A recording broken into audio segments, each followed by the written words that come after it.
Welcome to our book review of The Work-Life Balance Myth by David J. Mcneff. Are you tired of striving for the elusive concept of work-life balance? In The Work-Life Balance Myth, Mcneff challenges the traditional notion of balance and provides a new perspective on how to achieve success and fulfillment in both your professional and personal life.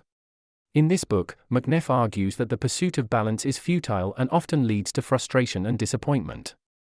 Instead, he advocates for a work-life integration approach, in which work and personal life are seen as interconnected rather than separate entities. He offers strategies for achieving this integration, including setting clear goals and boundaries, practicing mindfulness and self-care, and adopting a growth mindset.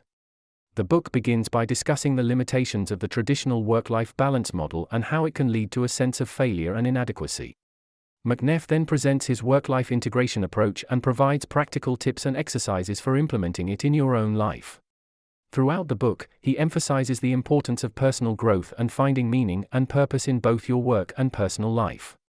One of the strengths of this book is its fresh perspective on the concept of work-life balance. Mcneff's work-life integration approach offers a more realistic and holistic approach to achieving success and fulfillment. However, some readers may find the writing style a bit repetitive and may not fully agree with all of the author's ideas. If you're looking for a new approach to achieving success and fulfillment in both your work and personal life, The Work-Life Balance Myth is definitely worth a read. While it may not be for everyone, it offers a refreshing and thought-provoking perspective on a topic that is relevant to many people. I would give it a rating of 3.5 out of 5 stars.